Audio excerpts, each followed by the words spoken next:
Hi.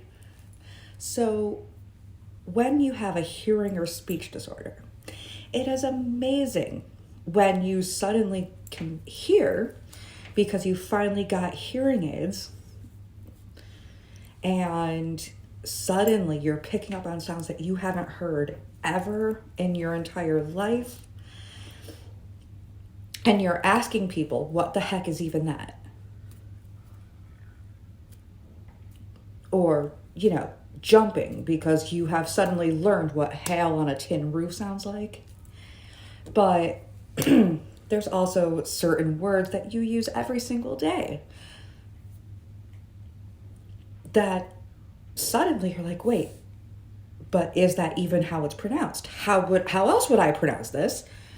Um, and I, because of a video by Obsolete Oddity, available in the description, about Louise Brooks, one of the early stars of the 1920s. It's called Beyond the Bob Cut and Hollywood Babylon and Beyond Hollywood Babylon. And it's talking about how Louise went from a Kansas accent to doing a New York accent based on how people in, say, ice cream shops sounded and things like that, and how she learned how to pronounce the word water like daughter. And I'm just like, wait, whoa, hold my brewski. So I spent a little bit of embarrassing time mouthing the words water and daughter, and then again slaughter, into the full-length mirror in my room.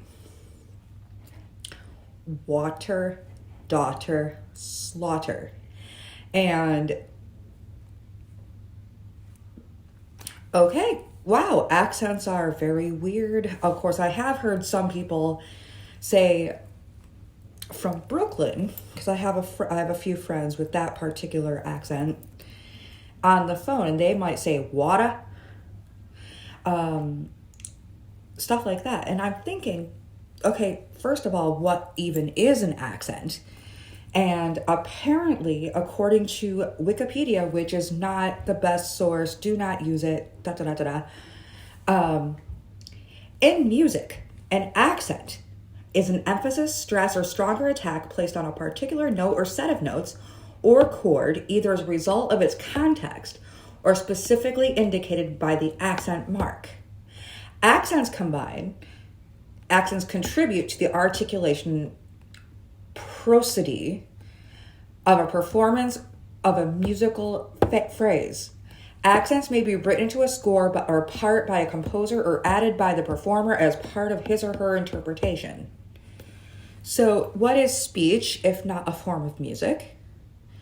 And that could help. And then, of course, they give you the different types of accents, that is, in music. From dynamic is, using a louder sound or a stronger sound. A tonic accent, tonic meaning that it's higher in pitch as opposed to higher in volume. And agogic, which is an emphasis by virtue of being longer in duration. Longer.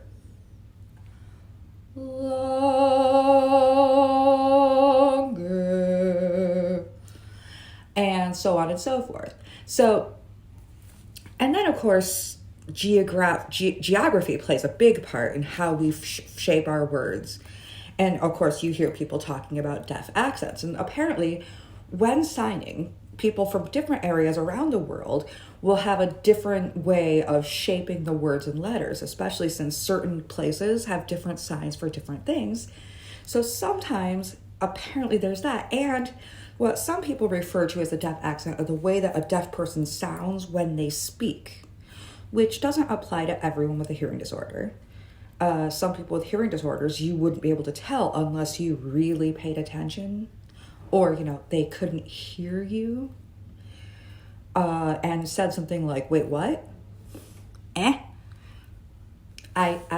at people a lot. I sound like I should have, the obnoxious giant pipe going, What'd you say?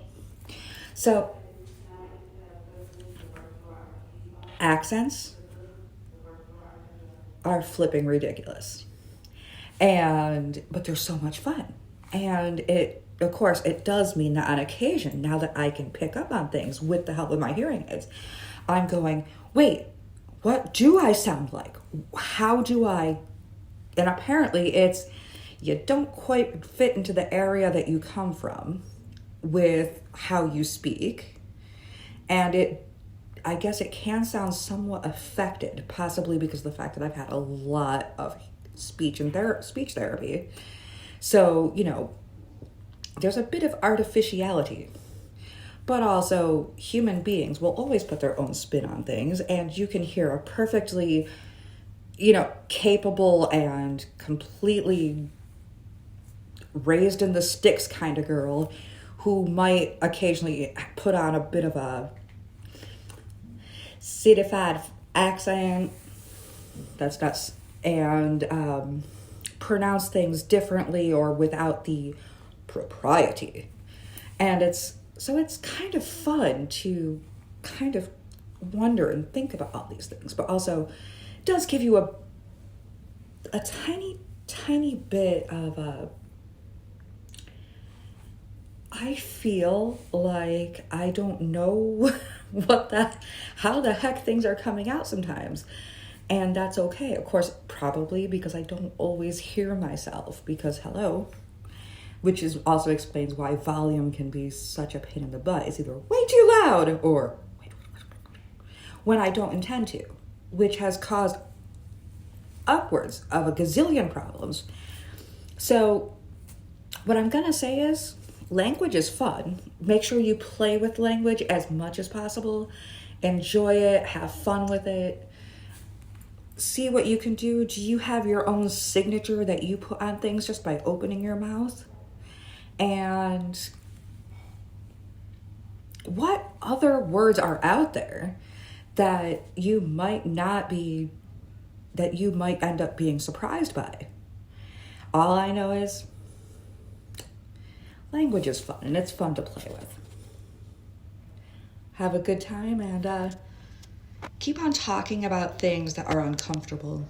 Talk about your disabilities, and talk about how you want to help others and yourself. And know that you're loved. Take really good care of yourself. Bye-bye.